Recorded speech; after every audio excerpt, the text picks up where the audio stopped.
des chiens exotiques uniques au monde. Numéro 10. Les chiens chinois. Les chiens chinois à crête ont une allure pour le moins étrange. À certains endroits, leur peau est à nu et peut rappeler l'apparence des chats siamois, tandis que d'autres parties de son corps sont recouvertes de poils. Mais ce qui demeure le plus étonnant ou charmant, diront certains est la touffe de cheveux hirsutes sur sa tête. Numéro 9. C'est Ridgeback. Alors voilà, je suis actuellement en vacances aux États-Unis chez ma famille et lorsque je rentre j'espère fortement adopter un chien, et j'ai fait pas mal de recherches voulant trouver des chiens originaux, que l'on ne voit pas beaucoup. Et parmi ces chiens il y a le C. Ridgeback, chien thaïlandais. Numéro 8. Dog du Tibet.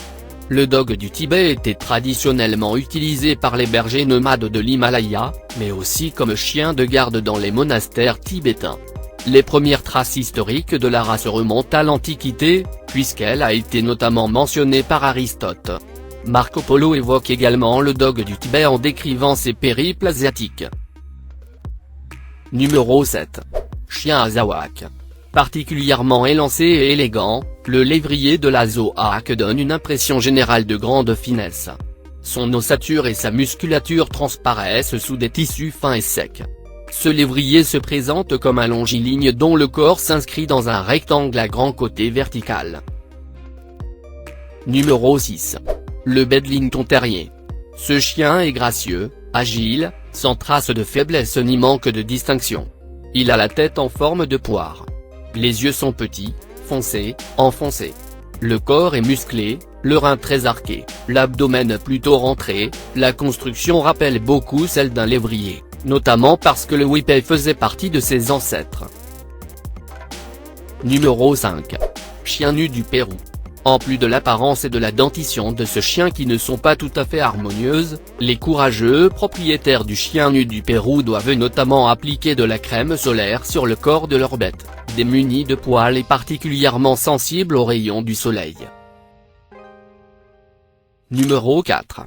Le berger de Bergame. Le berger de Bergame peut parfois sembler avoir besoin d'une bonne coupe de cheveux, mais sa fourrure d'aspect broussailleux est caractéristique de sa race. Quand il était petit, son poil était court et doux, mais l'âge a donné à sa toison un aspect rebelle. Plus souvent qu'autrement, il aura besoin de prendre rendez-vous chez un bon coiffeur. Numéro 3. Chien panda. Si vous n'avez pas encore vu passer ces adorables boules de poils à quatre pattes, nous vous les présentons sans attendre. Ils sont les chiens pandas, des chiens faits pour ressembler aux pandas. Et croyez-le, ils font le bonheur des propriétaires chinois. Ces chiens pandas sont généralement de la race Chocho, originaire de Chine. Numéro 2. Chien léopard Catahoula. Le Catahoula est un chien courant et de berger de type bracoïde, de taille moyenne du haut de ses 51 à 66 cm, très rarement utilisé comme chien de garde aux États-Unis, et presque jamais comme chien de défense. C'est avant tout un chien de travail sur troupeau.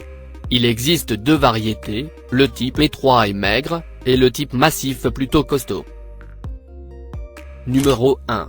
Chien dog argentin. Il y a beaucoup de controverses sur les aptitudes réelles du dog argentin qui est né comme chien de chasse, utilisé contre le sanglier et le puma, mais qui est complètement inadapté, dans ce domaine, au territoire et au type de chasse européen. Ainsi, il serait préférable de l'employer comme chien de garde et de défense. Sa beauté et son élégance expliquent le choix de beaucoup de propriétaires de le faire participer à des expositions.